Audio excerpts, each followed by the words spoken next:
दोस्तों ये क्वेश्चन बहुत ही शानदार क्वेश्चन है। ये 2024 के एग्जाम में ये क्वेश्चन आया था, तो बहुत ही शानदार क्वेश्चन है ये। बताइए दोस्तों, सरिस्का नेशनल पार्क मुख्यतः किसके लिए प्रसिद्ध है? ये सरिस्का पार्क है, ये किसके लिए प्रसिद्ध है? चलिए बताइए दोस्तों, यहाँ पर आपका आंसर क्या आ जाएगा? हैं दोस्तों, ये साइबेरियन क्रेन है। ये आपका है कहाँ पर है? केवलादेव में। केवलादेव के अंदर है ये तो। साइबेरियन क्रेन है ये तो केवलादेव के अंदर है। तो आपको यहाँ पर है सरिस्का नेशनल पार्क के बारे में बताना था। सरिस्का नेशनल पार्क है अलवर के अंदर है। सरिस्का नेशनल पार्क है ये अलवर के अंदर है। और रणथंभौर जो है ये आपके सवाई माधोपुर के अंदर है। चलिए अगला प्रश्न आपसे पूछा है कि मेजर शैतान सिंह भारतीय सेना की किस रेजिमेंट के थे? तो मेजर शैतान सिंह है ये भारतीय सेना के कौन से रेजिमेंट के थे? चलिए बताइए। चलिए फटाफट यहाँ पर आंसर बताएं, कौन सी रेजिमेंट के थे? तो ये आपने इसके बारे में पढ़ा होगा कि जो मेजर शैतान सिंह थे ये बासुसर के शहीद जिन्हें परमवीर चक्र दिया गया था। ये कौन से थे? बासुसर के शहीद थे जिनको परमवीर चक्र दिया गया था दोस्तों। इनको परमवीर चक्र दिया गया था।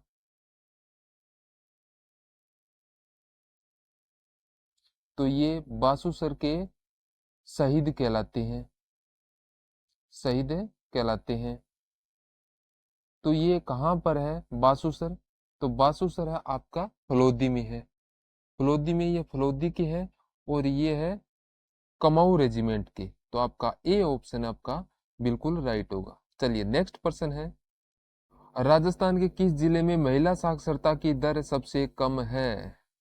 तो यहाँ पर पूछा है कि महिला जो 2011 की जनगणना के अनुसार पूछा है, तो राजस्थान में जो महिला साक्षरता दर है वो कौन से जिले में है? सबसे कम कौन से जिले में है?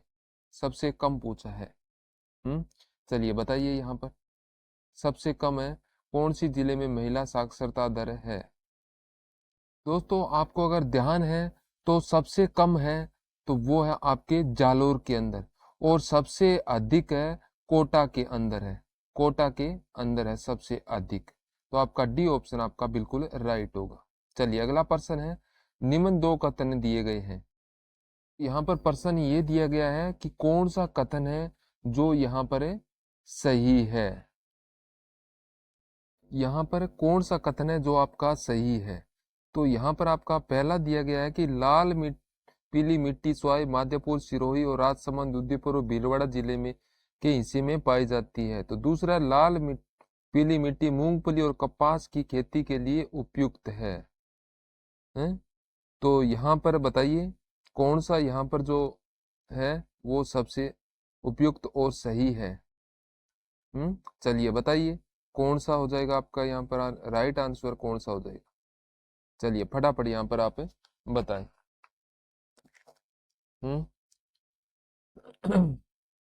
कौन सा उपयुक्त है यहाँ पर? दोस्तों यहाँ पर आपका है जो दोनों ऑप्शन है ये आपका बिल्कुल राइट है।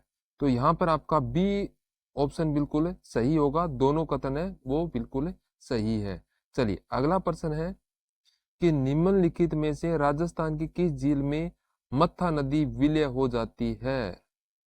तो बताइए राजस्थान की किस झील में मत्था नदी है उसका विलय हो जाता है?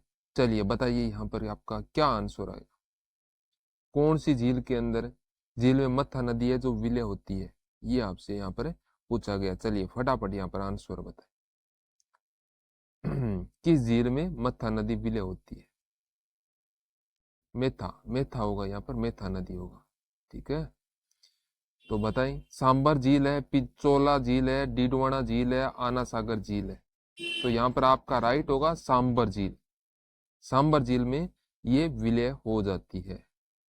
चलिए दोस्तों अगला प्रश्न देखिएगा, निम्नलिखित में से कौन सा कथन राजस्थान के सूखे टीले के जंगलों के संदर्भ में सही नहीं है? तो यहाँ पर जो राजस्थान के जो सूखे टीले के जो जंगल है उनके संदर्भ में जो कौन सा कथन है जो यहाँ पर सही नहीं लिखा है, वो यहाँ पर आपको बताना है। चलिए बताइए यहाँ पर। बहुत ही शानदार क्वेश्चन है ये आपके लिए, और ध्यान पूर्वक इसको पढ़ना, और इसका उत्तर है वो आपको किसी को भी गलत नहीं करना है? तो यहाँ पर है, टीक की लकड़ियां व्यवसायिक रूप से उपयोगी है एवं इसका प्रयोग फर्नीचर बनाने, दरवाजे की चौखट, खिड़कियां और गृह निर्माण में होता है।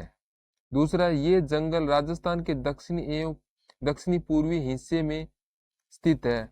फिर तीसरा है, इन क्षेत्रों में वार्षिक वर्षा है जो 150 से 200 सेंटीमीटर तक होती है। 150 से 200 सेंटीमीटर तक वर्षा होती है। और फिर है, सामान्यतः इन वृक्षों की लंबाई 9 से 13 मीटर तक होती है। तो बताइए यहाँ पर अब आपका आंसर क्या हो जाएगा? चलिए, तो ये राजस्थान के सूखे टीले है के जंगल है, ये कहाँ पर है?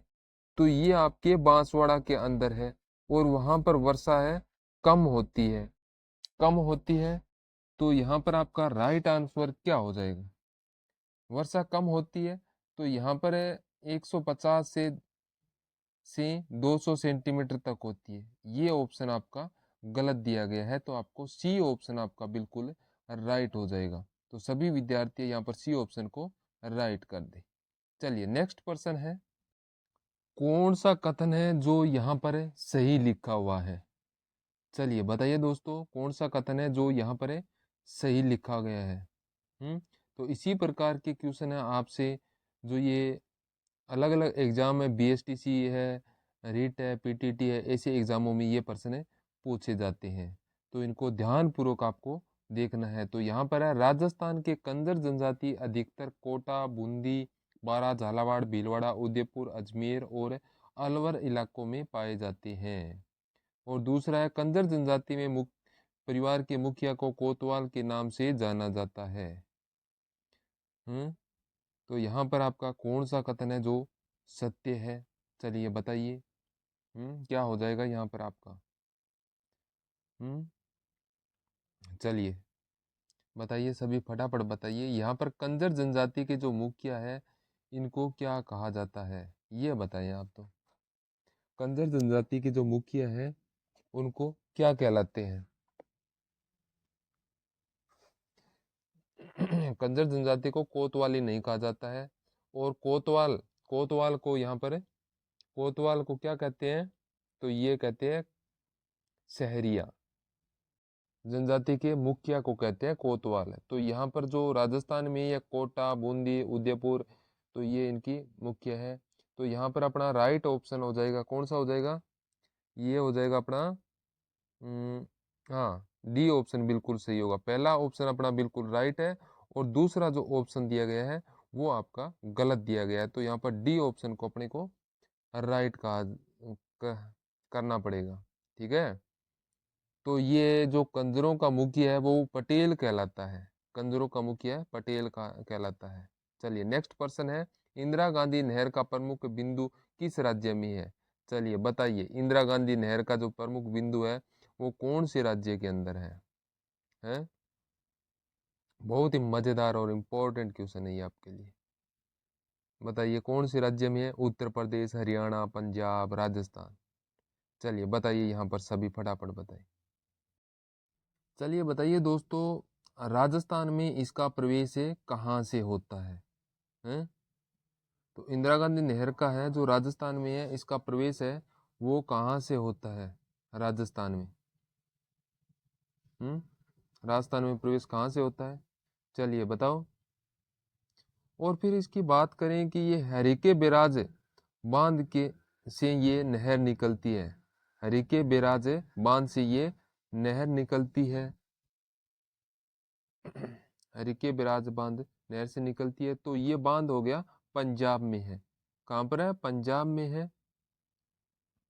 बिल्कुल राइट है। फिर इधर राजस्थान में तो इसका बात करें, मिस्तावली हेड है, टिब्बी है, हनुमानगढ़ है। तो यहाँ इसका प्रवेश द्वार है, यहाँ से ये निकलती है। तो इसका प्रवेश द्वार आपका राइट हो जाएगा मिस्तावाली हेड है, टिब्बी है, हनुमानगढ़ है। तो ये इसका राजस्थान का प्रवेश द्वार है। चलिए नेक्स्ट क्वेश्चन है। चलो दोस्तों, यहाँ पर एक सभ्यता से भी यहाँ पर एक क्वेश्चन आ चुका है। तो यहाँ पर आपसे पूछा गया है कि बेराट जयपुर जिले में स्थित है। यह विभिन्न युगों के दौरान एक बहुत ही विस्तृत विकसित स्थान रहा है। दूसरा, यह महाभारत काल के दौरान मत्स्य क्षेत्र की राजधानी था। सम्राट अशोक के काल की शिला पट्टिका भी यहाँ मिली है। तो चलिए बताइए दोस्तों, यहाँ पर आपका कौन सा हो जाएगा, यहाँ पर आपका उत्तर क्या आ जाएगा, राइट क्या होगा? चलिए यहाँ पर क्या आ जाएगा, आपका आंसर क्या होगा? तो ये बेराट जयपुर जिले में स्थित है। तो ये यहाँ का आपका, आपने अगर पढ़ा है तो यहाँ पर आपको पता होगा कि यहाँ पर आपका उत्तर है क्या आ जाएगा। तो यहाँ पर आपके दोनों ऑप्शन है वो बिल्कुल सही है। तो आपका बी ऑप्शन बिल्कुल राइट हो जाएगा, दोनों कथन आपके सत्य है। चलिए अगला प्रश्न आपसे पूछा है, ज्वार सागर बांध निम्नलिखित में से किस नदी पर है? तो ये ज्वार सागर बांध है, ये कौन सी नदी पर स्थित है? चलिए बताइए, चंबल, सतलुज, साबरमती या बांदी? चंबल नदी है ये। दोस्तों एग्जाम में क्वेश्चन आता है कि चंबल नदी पर कौन कौन से बांध है। तो ये क्वेश्चन आता है कौन कौन से बांध है, और एक है राजस्थान में नहीं है, कौन सा बांध नहीं है दोस्तों, एक ये आता है। तो एक आता है गांधी सागर बांध है, ये एमपी में है, एमपी के अंदर है गांधी सागर बांध है आपका। चंबल परियोजना से कई बार प्रश्न आ जाता है। तो यहाँ पर पूछते हैं कि चंबल परियोजना राजस्थान और एमपी का कितना योगदान है, ये पूछा जाता है। तो यहाँ पर अपना ऑप्शन ए आ जाएगा, ज्वार सागर बांध। ये कहाँ पर है? तो ये आपके कोटा के अंदर है। कहाँ पर है? कोटा के अंदर है। और एक प्रश्न आपसे ये भी पूछा जाता है कि राणा प्रताप भी आपको ध्यान में रखना है, राणा प्रताप के बारे में भी आपको ध्यान रखना है दोस्तों।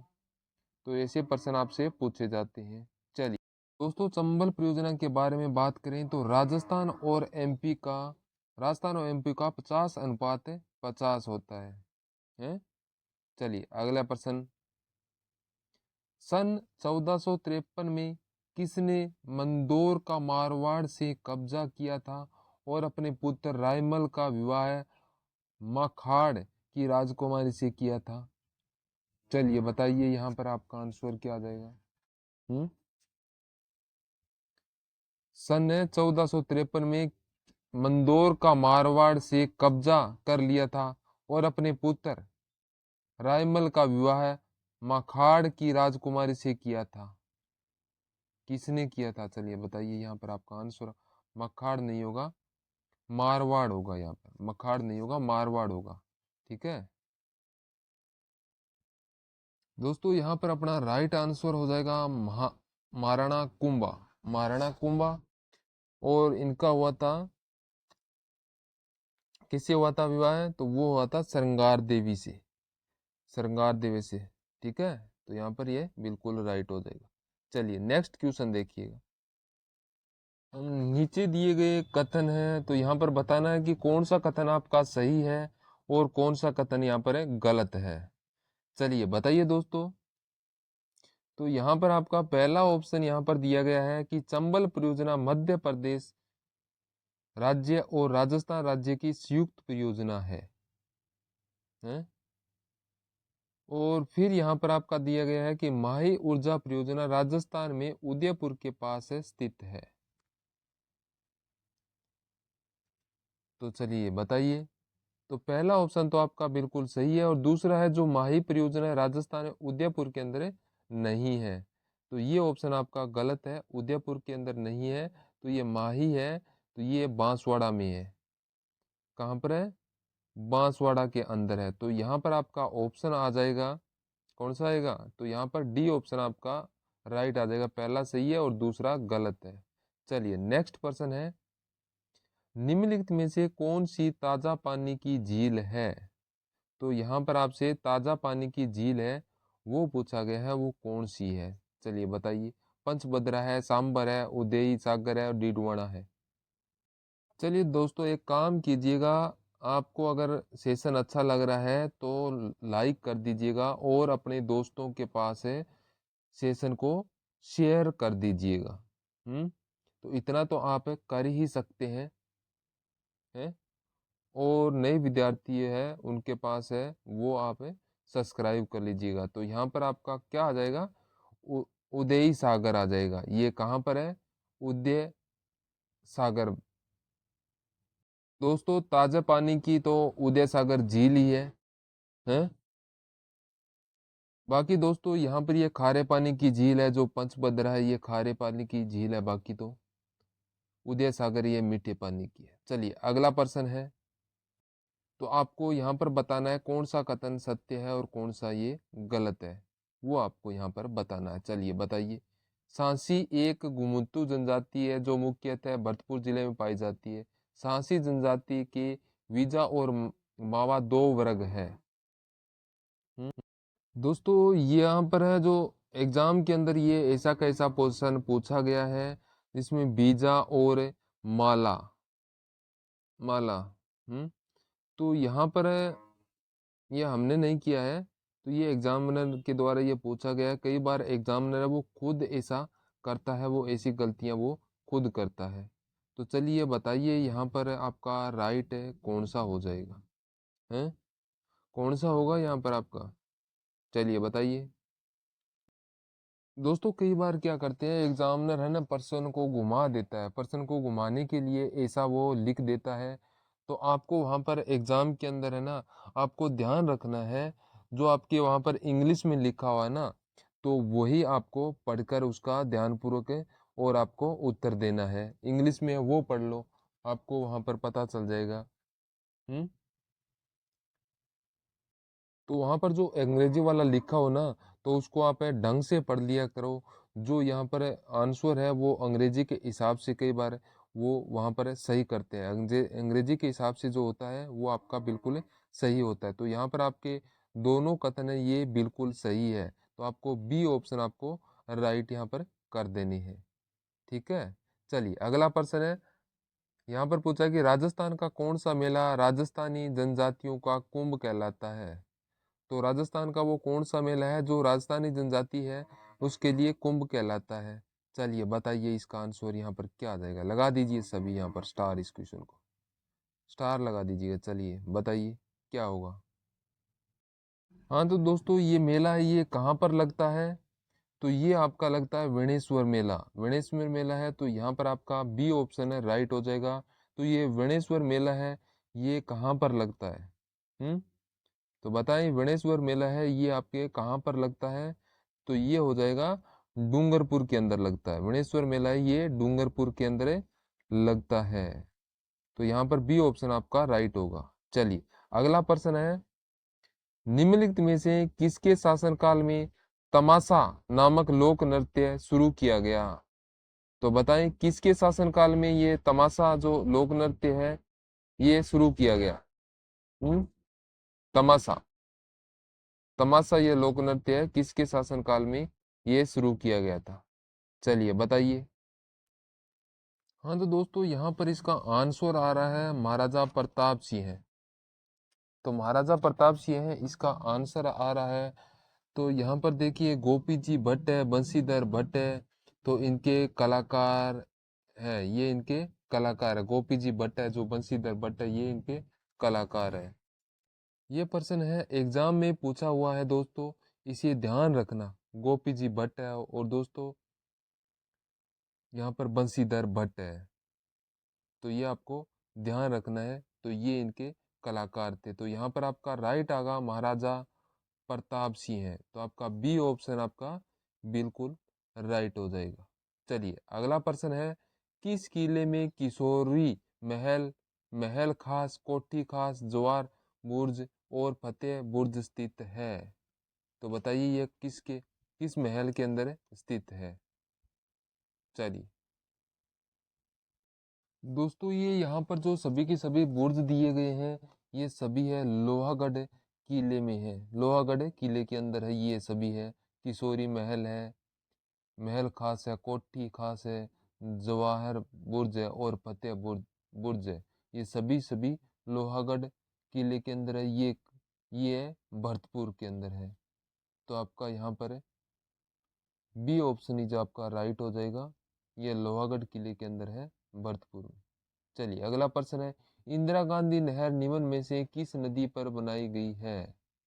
तो चलिए बताइए, इंदिरा गांधी नहर है, ये किन नदी पर बनाई गई है? चलिए यहाँ पर इसका आंसर दे, क्या हो जाएगा आपका?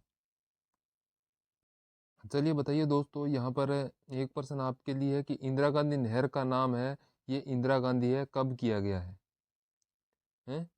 कब किया गया था? इंदिरा गांधी नहर का नाम है इंदिरा गांधी, ये कब किया गया था? पहले राजस्थान नहर था इसका नाम, अब इसका नाम इंदिरा गांधी कर दिया गया है।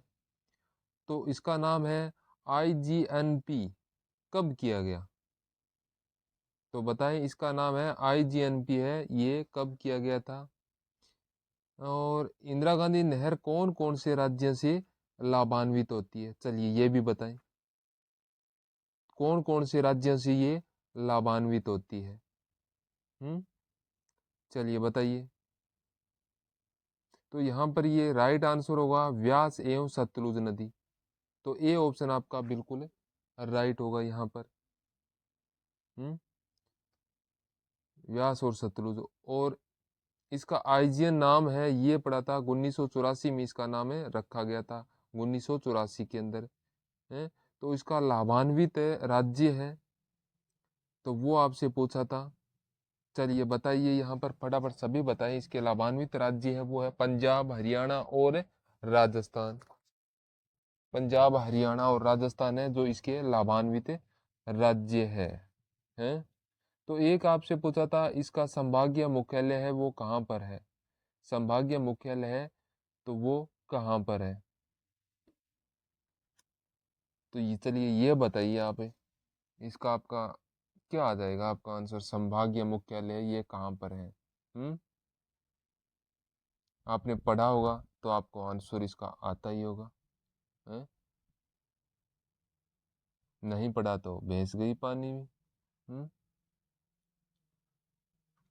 हम्म, तो इसका संभागीय मुख्यालय आपसे पूछा है तो आपको पता होना चाहिए। हम्म, चलिए, तो इसका होगा जयपुर होगा, जयपुर। चलिए नेक्स्ट पर्सन है आपसे, राजस्थान राज्य भारत में कुल ऊन उत्पादन का लगभग प्रतिशत उत्पादन करता है। तो राजस्थान राज्य भारत में कुल ऊन उत्पादन का कितने प्रतिशत उत्पादन करता है? चलिए बताइए, ये आंसर बताइए, आपका इसका क्या हो जाएगा? दोस्तों राजस्थान का ऊन उत्पादन का तो 40% से ज्यादा था, तो यहाँ पर अपना 40% दिया गया है।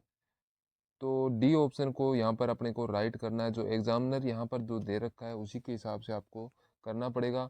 और ऊन उत्पादन का ही ये 40-45% से अभी ज्यादा है ऊन उत्पादन का प्रतिशत है। तो ये ऊन उत्पादन है तो ये राजस्थान के, यह पहला स्थान है ऊन उत्पादन के अंदर है, राजस्थान का पहला स्थान है, पहला स्थान है, ये अपने को ध्यान रखना है। चलिए अगला प्रश्न है, राजस्थान की चौका प्रणाली का मुख्य उद्देश्य है? चलिए बताएं, राजस्थान की जो चौका प्रणाली है उसका मुख्य उद्देश्य है वो क्या है? दोस्तों ये जो क्वेश्चन है ये 2024 के अंदर एग्जामों के अंदर ये पूछे गए पर्सन है। 2024 के अंदर ये एग्जामों में पूछे गए पर्सन है। तो ये आपको ध्यान रखने हैं, इन प्रश्नों को नोट कर लीजिए। चौका प्रणाली का मुख्य उद्देश्य यहाँ से आपसे पूछा था। चलिए बताइए। दोस्तों यहाँ पर आपका ऑप्शन आ रहा है डी ऑप्शन आपका आ रहा है, तो ये आपका बिल्कुल सही है। तो यहाँ पर ये है पानी की कम उपलब्धता वाले क्षेत्रों में, जहाँ पर पानी की कम उपलब्धता वाले क्षेत्र है में पानी के संसाधनों का प्रबंधन करवाना, तो ये चौका प्रणाली कहलाती है। ठीक है, चलिए अगला प्रश्न है, चलिए दोस्तों, यहाँ पर सभी के सभी दोस्त हैं, यहाँ पर फटाफट क्लास को लाइक कर दें, क्लास को लाइक कर दें फटाफट। ठीक है, लाइक करना आपको जरूरी है, इससे हमारा मनोबल बढ़ता है। तो यहाँ पर पूछा है, राजस्थान के थार रेगिस्तानों में सामान्यतः के लिए टांका का एक परंपरागत तकनीक है। तो क्या तकनीक है यह टांका? टांका एक परंपरागत तकनीक है रेगिस्तान के अंदर, क्या है? तो यहाँ पर वर्षा जल संग्रहण की ये एक तकनीक है। सी ऑप्शन राइट होगा। अगला है, निम्नलिखित में से किस किले को सोनार किला या स्वर्ण किले के नाम से जाना जाता है? तो बताइए कौन से किले को सोनार किला या स्वर्ण किले के नाम से जाना जाता है, कौन सा है? चलिए बताइए। यहाँ पर देखो, यहाँ पर आपका राइट आंसर आ रहा है जैसलमेर किला, यानी सोनार किला स्वर्ण किला है, ये जैसलमेर किला को नाम से जाना जाता है। तो इस जैसलमेर किले का निर्माण है ये किसने करवाया था? तो यहाँ पर है 99 बुर्ज है, यहाँ पर है 99 बुर्ज है। ठीक है, तो ये आपको ध्यान रखना है। चलिए, अगला प्रश्न आपसे क्या पूछा है, राजस्थानी उपन्यास और नाटक के प्रथम लेखक कौन थे? तो राजस्थानी जो उपन्यास और नाटक है उसके प्रथम लेखक है, वो कौन थे? चलिए बताइए कौन थे इसके प्रथम लेखक हैं? चलिए फटाफट यहाँ पर आंसर बताइए सभी। तो दोस्तों यहाँ पर आपका राइट आंसर यहाँ पर है, क्या आ जाएगा? तो ये आपका होगा शिव चरण भारती, ये आपका राइट हो जाएगा, शिव चरण भारती। चलिए बताइए कि जो राजस्थानी उपन्यास थी वो पहले उपन्यास का क्या नाम था, कौन सी उपन्यास थी? प्रथम प्रथम उपन्यास और प्रथम नाटक है था, तो वो कौन सी थी? चलिए बताइए। और यहाँ पर आपको क्या राजस्थानी उपन्यास और नाटक है के के राजस्थानी प्रथम उपन्यास और नाटक के लेखक है, प्रथम उपन्यास और नाटक के लेखक थे, वो कौन थे? तो यहाँ पर अपने प्रथम उपन्यास है वो तो थी कनक सुंदरी, कनक सुंदरी। और प्रथम नाटक है वो आपका था केसर विलास है, केसर विलास था है। ठीक है, चलिए नेक्स्ट क्वेश्चन है आपके लिए, अल्लाह जिलाई बाई एक प्रसिद्ध लोक कलाकार है जो के लिए जानी जाती है। तो ये अल्लाह बिलाई जिलाई बाई है, ये लोक कलाकार है, ये किसके लिए जानी जाती है? चलिए बताइए ये किसके लिए जानी जाती है? तो यहाँ पर आपका राइट होगा, मांड गायिका के रूप में जानी जाती है, ये बीकानेर की मांड गायिका के रूप में जानी जाती है, हैं? अगर आपने पढ़ा होगा कि इनको पद्मश्री से नवाजा गया था, तो ये इनको पद्मश्री से कब नवाजा गया था? 1982 के अंदर इनको पद्मश्री से नवाजा गया था, पद्मश्री से। ठीक है, चलिए नेक्स्ट क्वेश्चन है, निम्नलिखित में से कौन राजस्थान के लोकायुक्त के न्यायाधिकार क्षेत्र में नहीं आते हैं? कौन नहीं आते हैं राजस्थान के लोकायुक्त न्यायाधीश के रूप के क्षेत्र में, कौन नहीं आते हैं? चलिए बताइए। चलो दोस्तों, यहाँ पर ऑप्शन देखो, जिला प्रमुख है, मंत्री है, मुख्यमंत्री है, राजस्थान राज्य के कानून द्वारा स्थापित सेवाओं के सदस्य है। चलिए बताइए यहाँ पर कौन है जो राजस्थान के लोकायुक्त के न्यायाधिकार क्षेत्र में नहीं आते हैं, कौन नहीं आते हैं? चलिए बताओ यहाँ पर आपका क्या हो जाएगा उत्तर। हम्म दोस्तों यहाँ पर एक ध्यान रखो, जो मंत्री है, मंत्री है, पहले वो मंत्री होता है, उसके बाद में वो मुख्यमंत्री बनता है। तो मंत्री हो सकता है, तो मुख्यमंत्री क्यों नहीं हो सकता है? क्योंकि मुख्यमंत्री तो बाद में मंत्री के बाद में ही मुख्यमंत्री बनता है। तो यहाँ पर मुख्यमंत्री भी हो सकता है।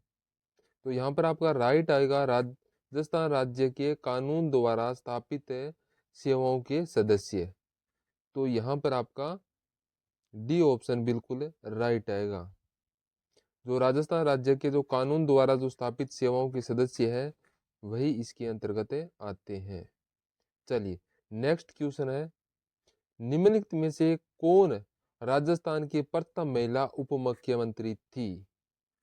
तो बताएं कौन थी जो राजस्थान की पहली महिला उप मुख्यमंत्री? उप मुख्यमंत्री कौन थी जो महिला? पूछा है यहाँ पर, चलिए बताइए। तो यहाँ पर एक प्रश्न और पूछा जाता है कि प्रथम महिला मंत्री कौन थी? ये भी कई बार एग्जामों में पूछा जाता है, प्रथम महिला मंत्री। तो यहाँ पर आपका राइट हो जाएगा कमला बेनीवाल, जो ये राजस्थान की प्रथम महिला उप मुख्यमंत्री थी। चलिए नेक्स्ट है रामगंज मंडी, जिसे धनिया शहर के नाम से जाना जाता है, निम्नलिखित में से राजस्थान के किस शहर के नजदीक स्थित है? तो बताएं जो रामगंज मंडी है जिसको धनिया शहर के नाम से जाना जाता है, ये राजस्थान के कौन से शहर के नजदीक है? चलिए बताएं। दोस्तों इसी को आपने पढ़ा था, मसाला पार्क। मसाला पार्क में इसको पढ़ा था। तो ये कितने जगह पर है? तो ये आपके है 2 जगहों पर है। एक तो है जोधपुर के मथानिया के अंदर, और एक दूसरा है कोटा, रामगंज मंडी कोटा, कोटा के अंदर है।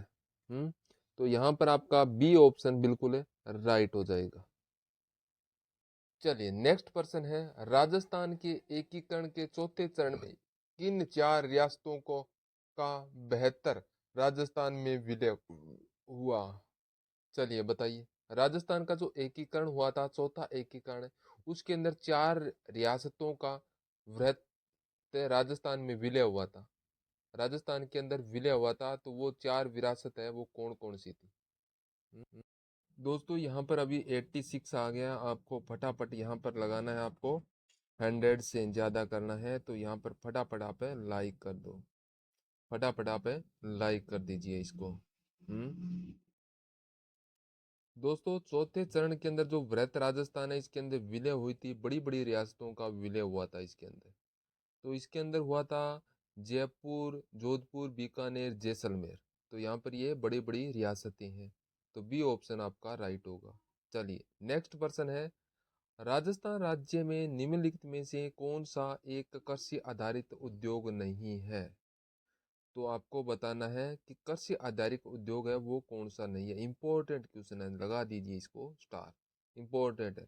राजस्थान राज्य में जो कौन सा एक जो उद्योग है जो कृषि आधारित उद्योग नहीं है? चलिए बताइए यहाँ पर फटाफट, यहाँ आंसर बता दीजिए क्या होगा आपका है? दोस्तों यहाँ पर दिए गए लोहा इस्पात, कपास, दाल, चावल। तो यहाँ पर कृषि आधारित उद्योग है वो है चावल मिल है, दाल मिल है, कपास उद्योग है। ये आपकी कपास उद्योग है, ये आपका कृषि आधारित उद्योग है। तो ये लोहा इस्पात उद्योग है, ये कृषि आधारित उद्योग नहीं है। तो ये आपको ध्यान रखना है। चलिए अगला है, राजस्थान उच्च न्यायालय की मुख्य पीठ सीट कहाँ स्थित है? तो राजस्थान की जो उच्च न्यायालय की मुख्य सीट है वो कहाँ पर है? Principal seats. दोस्तों यहाँ पर प्रिंसिपल में PLE है या PAL है? चलिए बताओ यहाँ पर। तो यहाँ पर आपसे जो राजस्थान उच्च न्यायालय की मुख्य सीट है, राजस्थान उच्च न्यायालय की जो मुख्य सीट है वो कहाँ पर स्थित है? तो वो आपका जोधपुर के अंदर है। तो सभी यहाँ पर जोधपुर बता रहे हैं, तो जोधपुर बिल्कुल राइट है, बी ऑप्शन को यहाँ पर राइट कर देना है।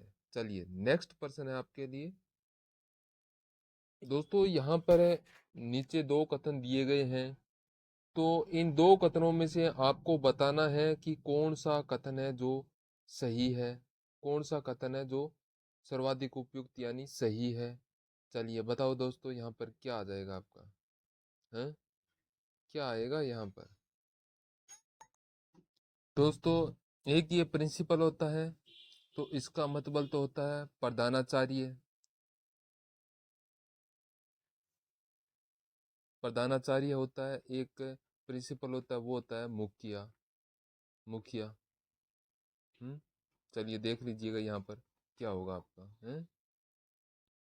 चलिए अपना आंसर क्या हो जाएगा यहाँ पर, कि है चना राजस्थान में रबी फसल के रूप में उगाई जाती है।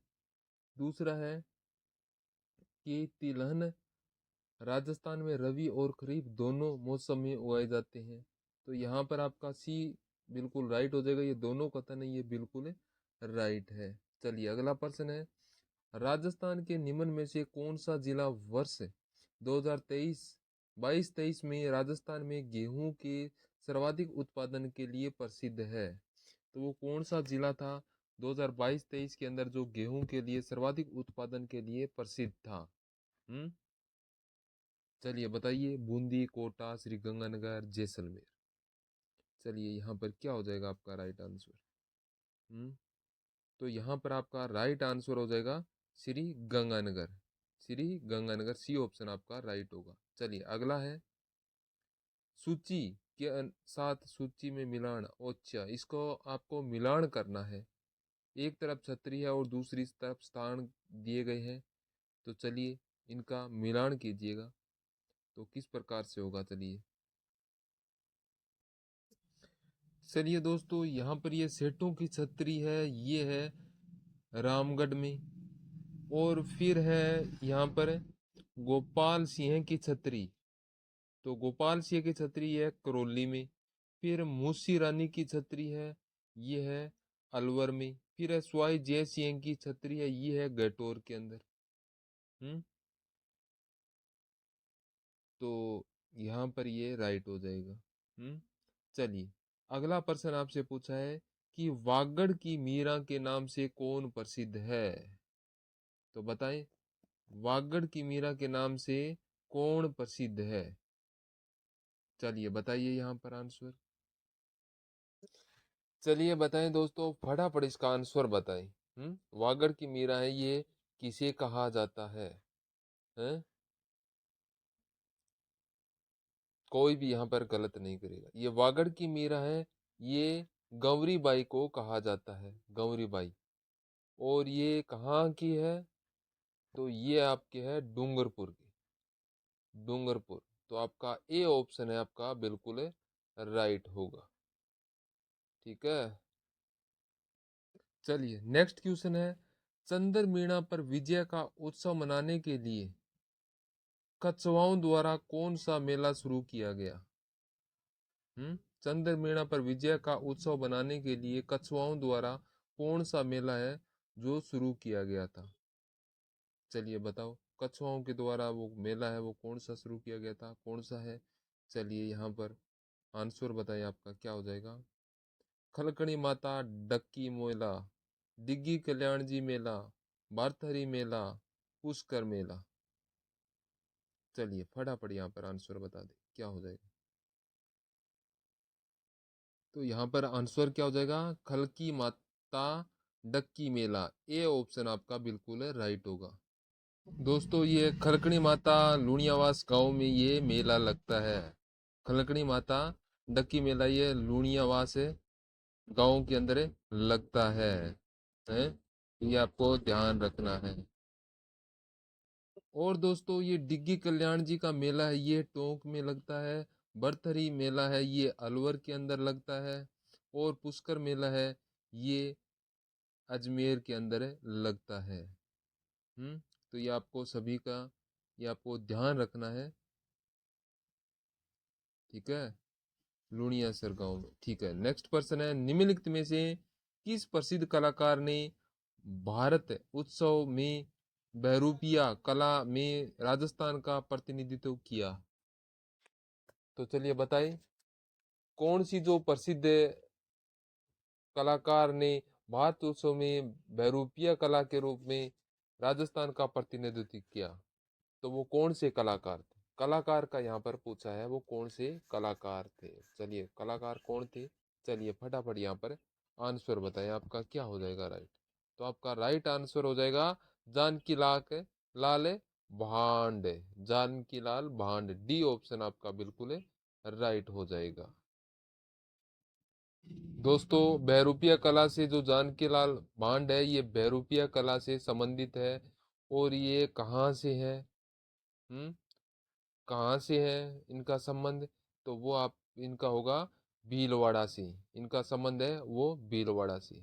चलिए नेक्स्ट क्वेश्चन है, निम्नलिखित में से कौन सा कथन राजस्थान की शहरिया जनजाति के बारे में सही नहीं है? तो यहाँ पर राजस्थान की जो शहरिया जनजाति के बारे में जो सही नहीं है वो अपने को यहाँ पर बताना है। चलिए बताइए यहाँ पर अपना आंसर क्या आ जाएगा राजस्थान की शहरिया जनजाति के बारे। तो ये शहरिया जनजाति के बारे में क्या सही नहीं है ये बताइए दोस्तों। तो यहाँ पर पहला दिया गया है, इस जनजाति के मुखिया को तपाड़ा कहा जाता है। और फिर यहाँ पर दिया है कि वे कई देवी देवताओं की पूजा करते हैं परंतु उनके इष्ट देव बेहरू बारानी है। फिर दिया गया शहरिया का निवास से दक्षिणी पूर्वी राजस्थान में है और वह भी 12 जिले के शाहबाद और किशनगंज तहसील तक ही सीमित है। अगला दिया गया है, इनमें चौहान डोडिया आदि जैसे गोत्र होते हैं। तो चलिए यहाँ पर इसका आंसर क्या हो जाएगा। थोड़े से यहाँ पर ट्रैफिक ज़्यादा है। तो यहाँ पर क्या हो जाएगा, गलत कौन सा होगा? तो ए ऑप्शन यहाँ पर गलत होगा। इनके मुखिया का, जनजाति के मुखिया है, उनको कोतवाली कहा जाता है। तो ए ऑप्शन आपका बिल्कुल इस पर्सन का राइट हो जाएगा। ये ऑप्शन यहाँ पर गलत दिया गया था। चलिए नेक्स्ट पर्सन है, निम्नलिखित में से कौन सा जीवाश्म पारक है? तो कौन सा है जीवाश्म पारक है? इनमें से कौन सा है जो जीवाश्म पारक है? सरिस्का, रणथंभौर है, अकाल वुड है, केवलादेव गाना है। कौन सा पार्क है जो जीवाश्म है पार्क है? चलिए यहाँ पर फटाफट सभी आंसर लगा दीजिएगा। कोई भी इसका उत्तर गलत नहीं करेगा, कोई भी गलत नहीं करेगा। तो यहाँ पर ये आपका हो जाएगा अकाल वुड, यानी कि आकल कास्ट है पार्क। आपने इसको पढ़ा है। तो ये कहाँ पर है? राजस्थान मरु उद्यान है। ये राजस्थान मरु उद्यान है जैसलमेर में। नेक्स्ट क्वेश्चन है, निम्नलिखित में से कौन सी राजस्थान की दो नकदी फसलें हैं? तो राजस्थान की कौन सी है जो दो नकदी फसलें हैं? चलिए बताओ दोस्तों। यहाँ पर हमारी पहले 8:15 पर क्लास आया करती थी, अभी वो क्लास 8:15 से लगभग आपके क्लास आ जाती है। तो यहाँ पर जो दो नकदी फसलें हैं वो कौन कौन सी है? तो वो हो जाएगी आपकी कपास और तंबाकू है, जो राजस्थान की दो नकदी फसलें हैं। चलिए अगला प्रश्न है, इंदिरा गांधी नहर निम्नलिखित में से राजस्थान के किस जिले में समाप्त होती है? जो इंदिरा गांधी नहर है ये राजस्थान के कौन से जिले के अंदर जाके ये समाप्त हो जाती है?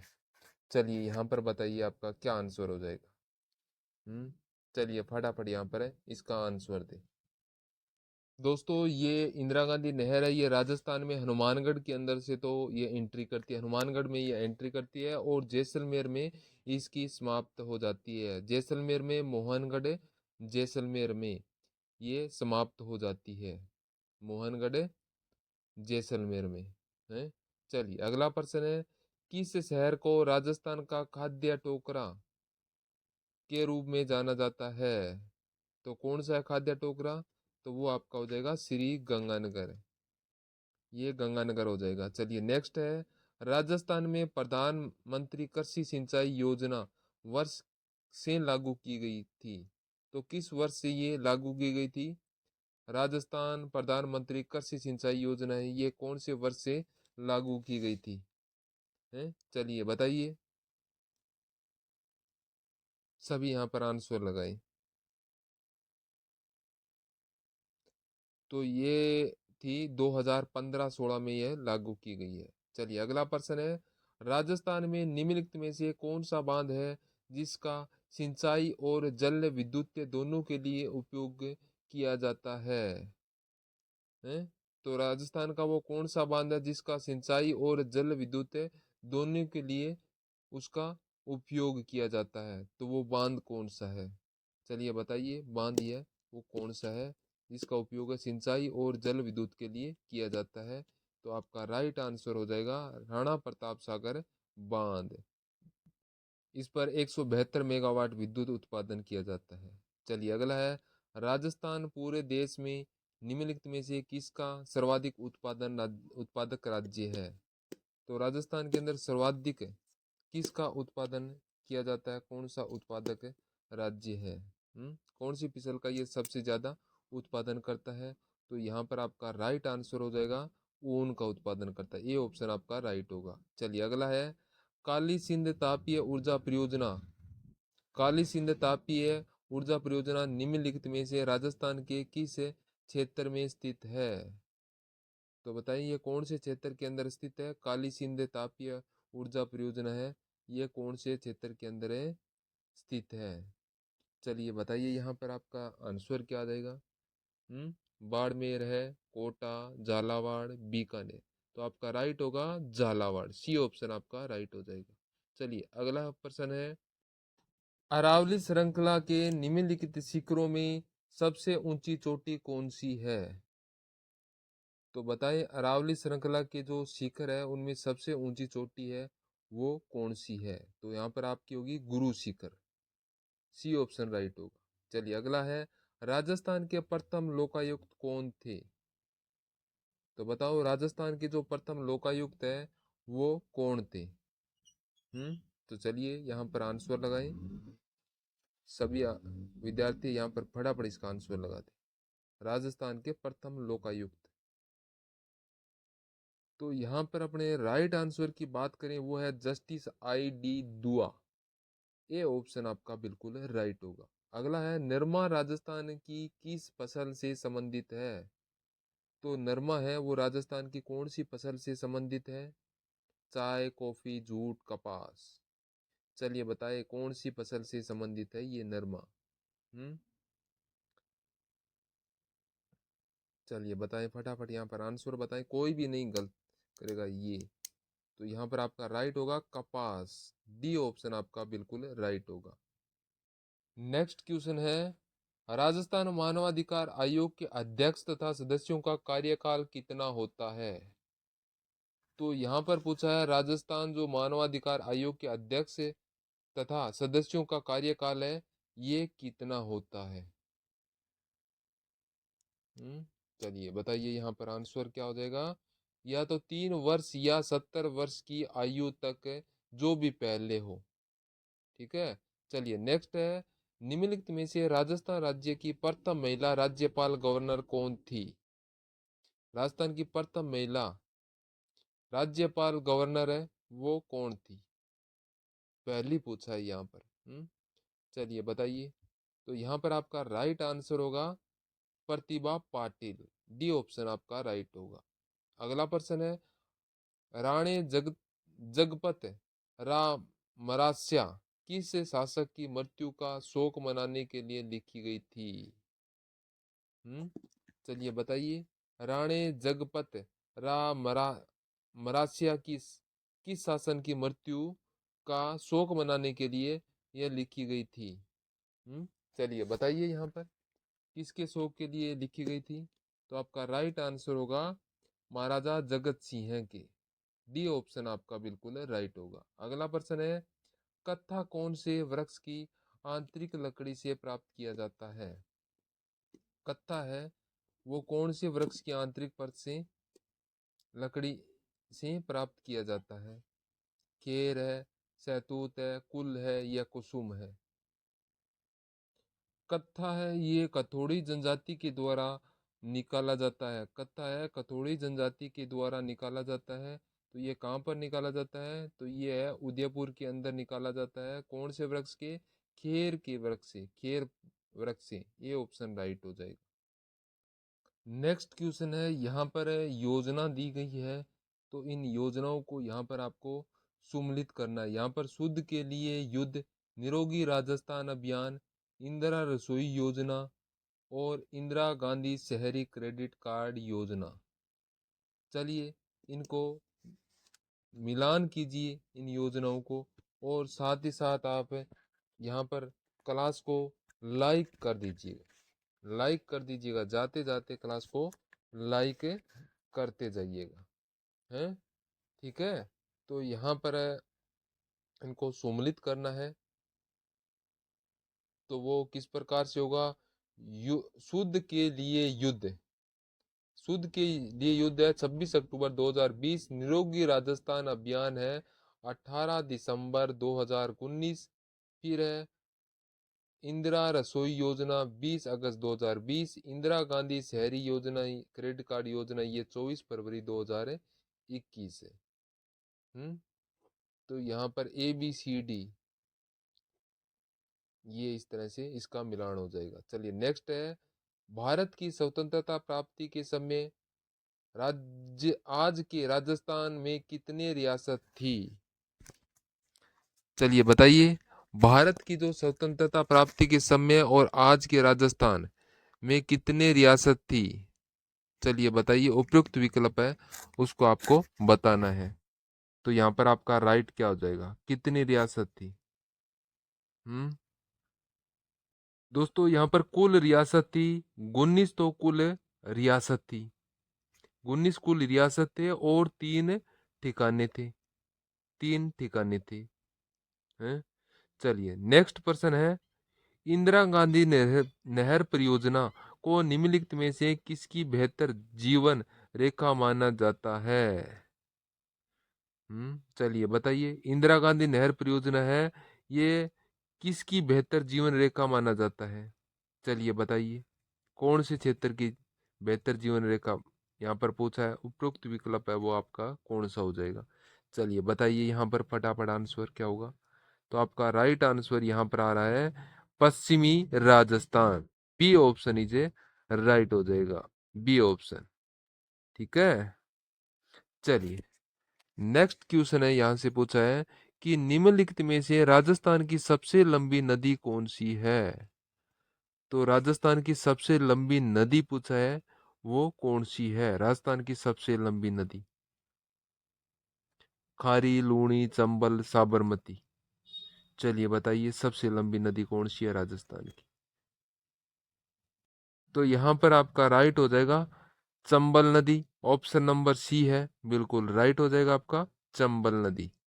ठीक है, चलिए नेक्स्ट प्रश्न है, थार रेगिस्तान में 3 शहरों का रेगिस्तानी त्रिकोणीय शामिल है, वह है? जो थार रेगिस्तान के अंदर 3 शहरों का जो रेगिस्तानी त्रिकोणीय शामिल है, वो कौन सा है, कौन से शहर है उसके अंदर? चलिए बताइए, फटाफट यहाँ पर आंसर लगा दीजिए। देखिए दोस्तों, यहाँ पर है अपना है जैसलमेर, जोधपुर, बाड़मेर। इसके अंदर है जैसलमेर, जोधपुर, बाड़मेर है, और अभी फिलहाल इसके अंदर है बाड़मेर में इसके अंदर शामिल हो गया है। चलिए नेक्स्ट क्वेश्चन है, राजस्थान सूचना आयोग का गठन कब हुआ? चलिए बताइए, राजस्थान सूचना आयोग का गठन है वो कब हुआ था? कब हुआ था सूचना आयोग का गठन? चलिए बताइए यहाँ पर फटाफट आंसर बता दें इसका क्या है। तो जो सूचना आयोग का गठन है ये हुआ था 18 अप्रैल 2006 को। 18 अप्रैल 2006 को राजस्थान सूचना आयोग का गठन हुआ था। चलिए नेक्स्ट प्रश्न है, 1947 में भारत के विभाजन के बाद निम्नलिखित में से कौन सा पुरातात्विक स्थल भारत के तरफ के क्षेत्र में रह गया? हम्म तो वो कौन सा क्षेत्र है, पुरातात्विक स्थल है जो 1947 के जो भारत का विभाजन हुआ था उसके बाद में भारत में ही यह स्थल रह चुका है? तो वो कौन सा स्थल है? हम्म कौन सा स्थल है वो? चलिए बताइए यहाँ पर क्या आ जाएगा आपका, यहाँ पर उत्तर क्या होगा आपका? कालीबंगा है, हड़प्पा है, मोहनजोदड़ो है, गेवरी वाला है। तो यहाँ पर राइट हो जाएगा कालीबंगा। कालीबंगा ए ऑप्शन आपका राइट होगा। कालीबंगा है जो हनुमानगढ़ के अंदर स्थित है। चलिए नेक्स्ट है, राजस्थान में दांतों के बीच में सोने की कील लगाने की कला को क्या कहा जाता है? तो बताएं दोस्तों, राजस्थान के अंदर जो दांतों के बीच में सोने की जो कील लगाने की जो कला है उस कला को क्या कहा जाता है? दांतों के बीच जो कील लगाई जाती है उस कला को क्या बोलते हैं? बोल बोरला, दामड़ा, बारी, चुप। तो यहाँ पर आपका राइट होगा चुप हो जाएगा। दोस्तों आपने पढ़ा होगा रखन, रखन पढ़ा होगा, ये भी दांतों का ही आभूषण होता है। रखन भी दांतों का आभूषण होता है। जो पतली परत है जो दांतों के ऊपर चढ़ाई जाती है, दांतों के ऊपर जो पतली परत चढ़ाई जाती है उसको रखन कहते हैं। हम्म। चलिए नेक्स्ट पर्सन है, राजस्थान के किस लोक नृत्य में ढोल, बांकिया और थाली का प्रयोग मुख्य वाद्य यंत्र के रूप में किया जाता है? तो बताइए वो कौन सा लोक नृत्य है जिसके अंदर ढोल, बांकिया और थाली का प्रयोग है मुख्य रूप से किया जाता है? तो उस नृत्य का नाम बताइए, मुख्य वाद्य यंत्र के रूप में प्रयोग किया जाता है वो कौन सा है, चलिए बताइए। चलिए फटाफट यहाँ पर आंसर बता दें, क्या हो जाएगा आपका। तो यहाँ पर आपका आंसर आएगा गैर नृत्य। गैर नृत्य के अंदर है ढोल, बांकिया, थाली का वाद्य यंत्र के रूप में इसका मुख्य रूप से उपयोग किया जाता है गैर नृत्य के अंदर। तो यहाँ पर आपका A option is A right हो जाएगा। चलिए नेक्स्ट क्वेश्चन है, नाटाणियों की हवेली कहाँ स्थित है? चलिए बताइए नाटाणियों की जो हवेली है ये कहाँ पर स्थित है? लक्ष्मणगढ़, झुंझुनू, चूरू, जयपुर। चलिए बताइए यहाँ पर फटाफट आंसर बताइए। दोस्तों ये नटाणियों की हवेली है, ये जयपुर के अंदर स्थित है। कहाँ पर है? जयपुर में। डी ऑप्शन आपका राइट होगा। अगला प्रश्न आपके लिए, राजस्थान क्षेत्र में सहकारी आंदोलन की शुरुआत कब शुरुआत वर्ष में हुई? तो किस वर्ष में हुई थी? सहकारी आंदोलन की शुरुआत है वो कौन से वर्ष में इसकी शुरुआत हुई थी? चलिए बताइए यहाँ पर। चलिए फटाफट आंसर बताइए, इसका क्या हो जाएगा। तो आपका राइट आंसर होगा 1904 ईस्वी में। बी ऑप्शन आपका राइट हो जाएगा। नेक्स्ट प्रश्न है, निम्नलिखित में से किस किले की सुंदरता से अभिमुक्त होकर ब्रिटिश इतिहासकार जेम्स टोड ने कहा कि यदि उन्हें राजस्थान में किसी जागीर की पेशकश की जाएगी तब वह इस किले को चुनेंगे? तो वो कौन से किले को चुनने की बात कर रहे हैं, किस किले के लिए बोल रहे हैं ये जेम्स टोड है? हम्म बताइए। नाहरगढ़ का किला है, तारागढ़ किला है, चित्तौड़ किला या बेरोसगढ़ किला है? तो यहाँ पर राइट होगा बेसोगढ़ किला। D option is A right हो जाएगा आप सभी का। चलिए नेक्स्ट पर्सन आपके लिए, बांसवाड़ा, डूंगरपुर और इसके आसपास के पहाड़ी क्षेत्रों में कौन सी भाषा बोली जाती है? चलिए बताएं। बांसवाड़ा, डूंगरपुर और इसके आसपास की जो पहाड़ियां हैं उन क्षेत्रों में कौन सी बोली बोली जाती है? दोस्तों ये शेखावाटी है, ये तो है सीकर के आसपास। और मेवाती है, ये आपके है अलवर और भरतपुर के आसपास ये बोली जाती है मेवाती। और हाड़ौती है, ये है कोटा, बूंदी और बारा और झालावाड़ के आसपास के क्षेत्रों में बोली जाती है। और वागड़ या बांसवाड़ा डूंगरपुर में बोली जाती है। और एक भाषा है बागड़ी, बागड़ी भाषा है, ये कहाँ पर बोली जाती है दोस्त? चलिए बताओ, ये वागड़ी है ये कहाँ पर है बोली जाती है, कौन से क्षेत्र की ये बोली है वागड़ी है? दोस्तों एक पर्सन अभी आया था जो शायद सेकेंड ईयर में आया था कि आरएस के अंदर ये पर्सन है, पूछा गया था है? तो वो पर्सन पूछा गया था कि वांगड़, वांगड़ क्षेत्र हम्म पूछा गया था कि वांगड़ क्षेत्र है ये कहाँ का है, कहाँ पर किस में आता है, कौन सा क्षेत्र है ये वांगड़ क्षेत्र, ये आया था। हम्म तो और ये वागड़ी भाषा है, ये बोली जाती है कहाँ पर बोली जाती है? तो ये हनुमानगढ़,